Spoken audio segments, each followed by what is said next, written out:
Global growth expectations are set to slow for the third straight year. And because of that, we're going to go into how that can affect you and your investment strategy moving forward.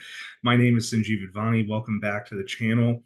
I am in real estate. I'm a real estate entrepreneur who has built up my real estate sales business, property management, and construction business. Recently, just sold one of those businesses and is focusing now more on trying to get information out and news out to people so they can be up to date on what is happening in the real estate market and how that can affect you moving forward. That could be anything from my specific market, which currently is Bakersfield, California, all the way up to the United States or global market. And today, like I said, we are talking about how the global markets are slowing, and that is causing concern for some people and how that can affect you and what you can be looking at moving forward.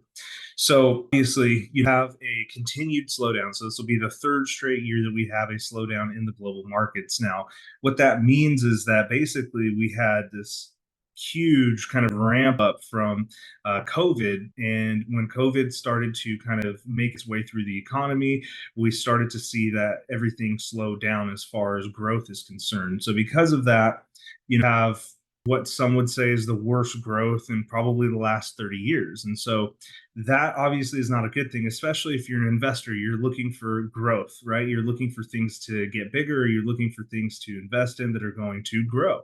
And so, because of that, that can really offset a lot of the things that we're looking at here as far as investments moving forward.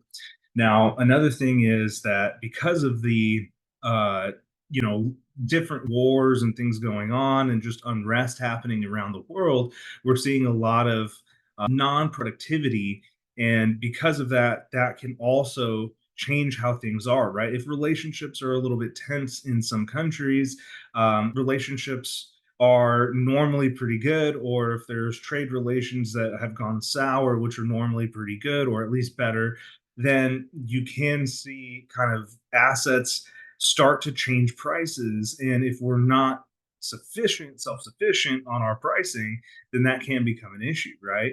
If we are in need of other countries to be able to do things for us, then if we don't keep good relations, that can be very hard. Now, I'm not saying that we should be doing everything here. That's a whole other conversation. We can have it another time.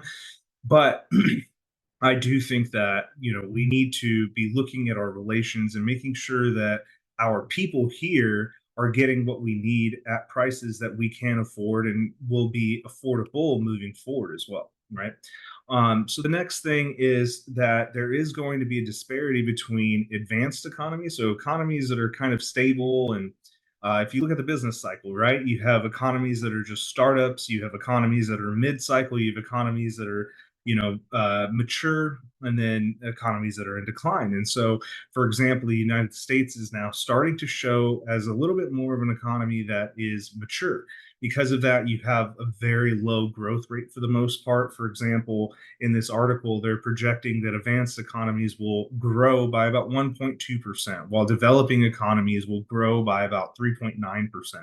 And so that alone can often tell you a lot about how you want to invest your money moving forward, right? Because at a certain point, you obviously want to make the most gains as possible, depending on where you are, right?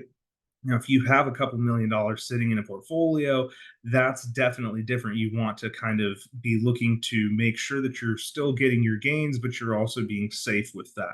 If you are trying to grow your portfolio, then you do want to actually go after those gains. And given this, be that some of these gains can be delivered by going into developing economies. Obviously, with developing economies, there's a whole host of other problems that come with kind of the stable government, not having a stable growth rate, not having stable XYZ. So, because of that, you always want to be careful when you are investing in things like that. But looking at the growth rates between these advanced and developing economies is very important, right?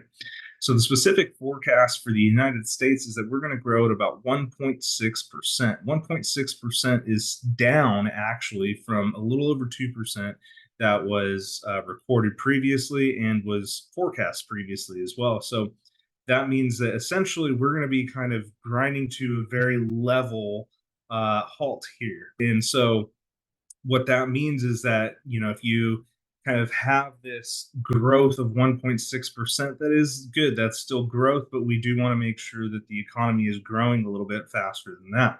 In another article I read, it actually stated that, for the first time in a long time, we will actually be looking at potentially not having the growth of economy that we had for the previous couple decades, and we won't be looking at being able to take advantage of returns that we have for the previous couple decades because we are in that mature stage.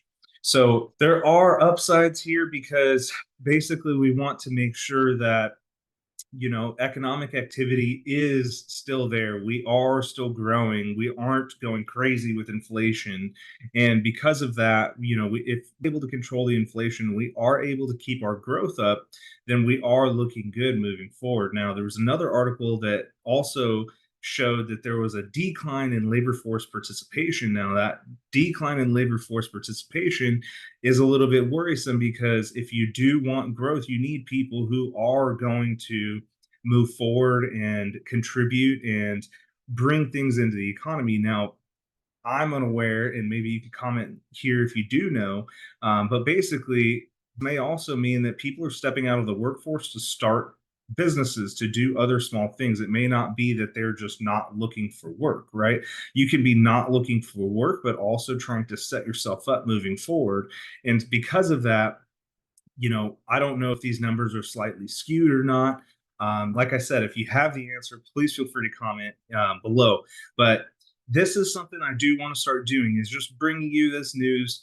Hopefully this is something beneficial, and I'd like to see again, if you can comment, let me know what you liked, what you didn't like. If you can hit that like button, if you did actually like the video and you want to see more like it, if you can subscribe, that would be great. I just want to go ahead and start to provide this value to people because a lot of people don't know what's going on in the real estate market or the economy as a whole. And because of that, there is a lot of missed opportunities here, right? And it's not that we want you to be, rich overnight. I just want to provide the information so that way you can make the best decision, how moving forward, right? So thank you again for watching. We'll see you on the next one. Take care.